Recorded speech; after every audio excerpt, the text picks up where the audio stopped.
Hey everybody, this is Kennedy Hawk from the MCM crew. As you can see here on the slide, Mighty Marvel Minutes is officially cancelled. It just wasn't very successful and people didn't like it. Just kidding. What I'm going to do is sort of shake things up a little bit. I found I was kind of wandering in my topics from deck builds to all sorts of things, and what I'd like to do is be a little bit more consistent with what I'm putting out every week. So instead of just Mighty Marvel Minutes, what we're going to do is we're going to have like a themed day every day of the week. So every Monday, we're going to do Modular Monday. We'll overview a modular set or Nemesis set starting today at the end of this video.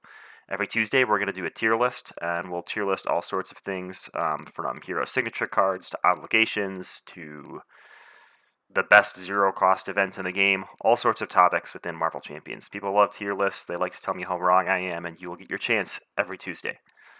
Wednesdays are going to be our workout Wednesdays. We're going to flex a little bit and do a gameplay video. So every Wednesday morning, there will be a gameplay video posted on the channel.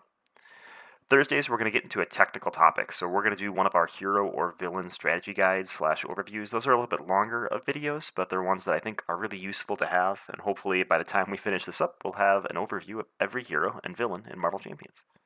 And then Friday is going to be our flex day. We're going to do a random topic, tip, or fact about Marvel Champions, and we'll cover new FFG news releases, like when they announce new hero packs and campaign boxes and things like that in this topic slot or time slot as well.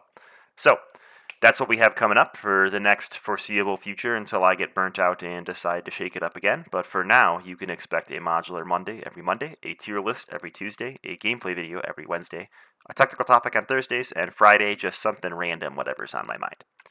So let's get kicked off with Modular Monday number 1. We're going to talk about Running Interference. Running Interference is a modular set from the Green Goblin scenario pack featuring Tombstone, a really nasty minion, and some really tricky encounter cards. It's a very tight set that offers neat mechanics and actually features no treachery cards, which is something kind of shocking for a modular set. There aren't a lot of them that do that. Let's take a look at the cards that are included. So you get one side scheme, Running Interference. You can see right here that it's 1 out of 5. So there's only 5 cards in this modular set. One boost icon, so you really don't care if this comes up with a boost card. It's probably a lot less impactful than if it comes out as your encounter card. But when it comes out as your encounter card, it can be really painful in multiplayer. In solo, this isn't too bad. You can probably ignore paying the resources and then use those 2 resources to remove 2 threat, and that's fine. In multiplayer, it's a lot harder to balance what you're going to do, because Crisis can be really tricky. If there's a lot of threat in the main scheme, you kind of have to target Running Interference and pay those resources. But if there's not, you can usually get 2 threat removal for 2 resources, so you're almost better off just not paying it and letting the threat stack up. But like I said, in multiplayer, if all 4 players choose to do this, you're going to have 12 threat on Running Interference. 12 threat on a Crisis is game-changing, so you got to be a little bit careful with what you're doing there.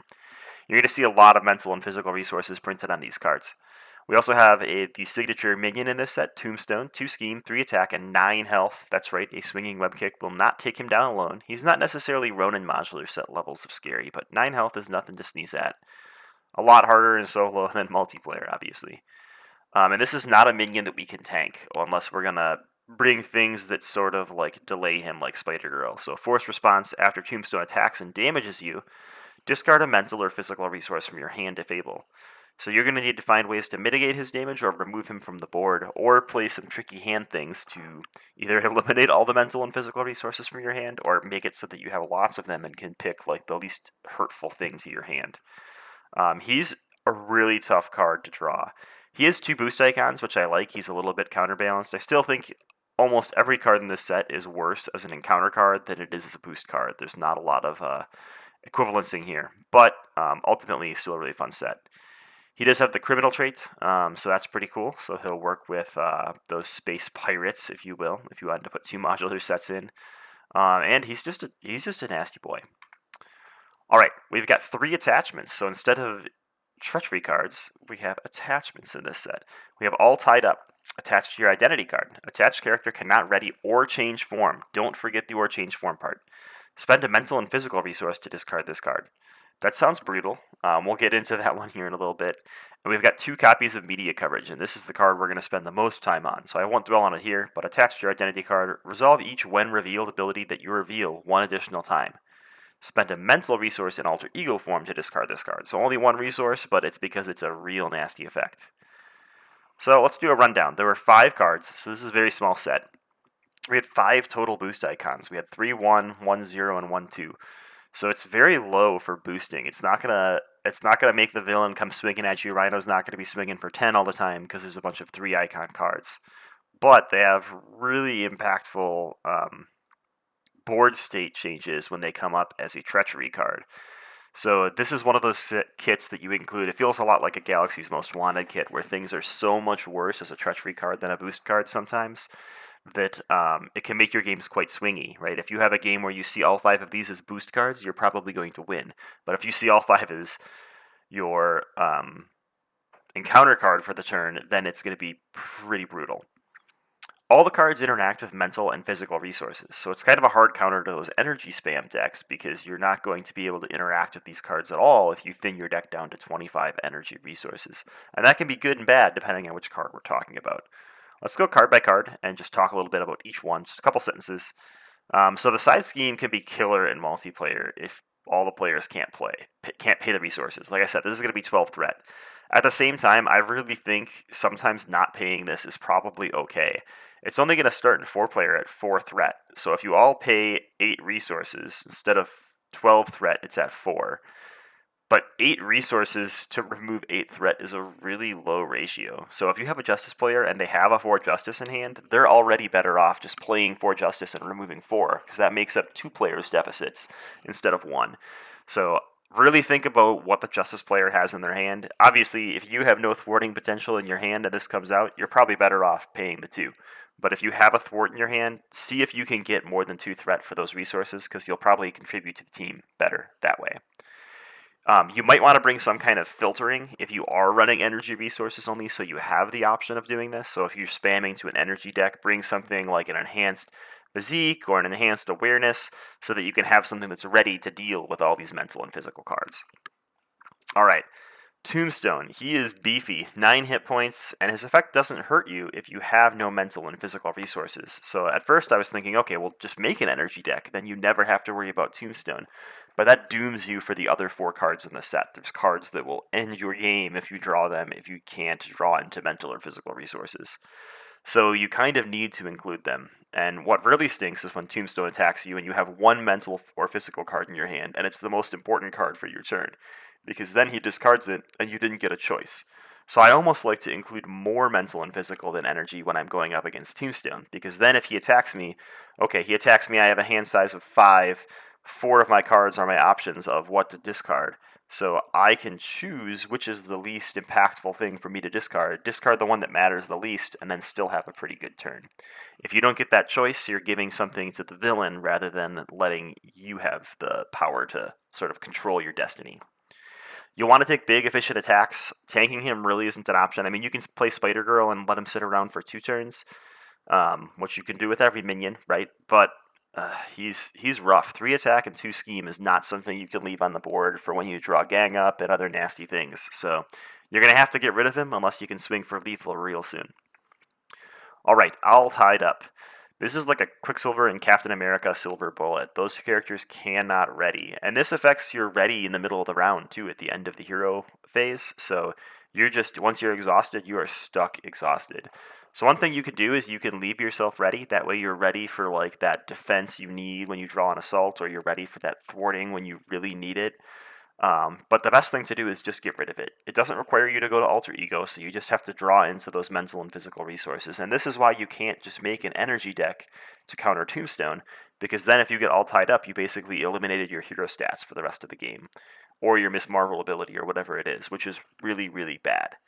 Note you can't change forms, so you can't jump to Alter Ego form and do a bunch of stuff. Or if you're a character that has hero resources, like those enhanced resources are hero resources, if you're in Alter Ego form, you're stuck there until you do this. So you need to draw into the right resources. So all players should be like passing cards to those players because they need to get rid of all tied up. It can't stick around forever. It's probably the least impactful of the 2 attachments, and we'll go on to the other attachment now. But it's still really, really brutal, especially depending on what character you are. Like to Quicksilver, it just ends this game if you can't get rid of it. All right. Media coverage. This is like the standout card in the set. You can think of any time you draw 2 encounter cards at the same time, if it's like when you deck out, or if it's because you're playing against mutagen formula, you can get this card and another card, and it can just lead to a snowballed bad game. So you're going to resolve the when revealed effects of each encounter card twice. So that means Advance is going to scheme twice, Assault is going to attack you twice, all sorts of bad things. It does only require a mental to get rid of. So again, mental physical resources, cram them in your deck.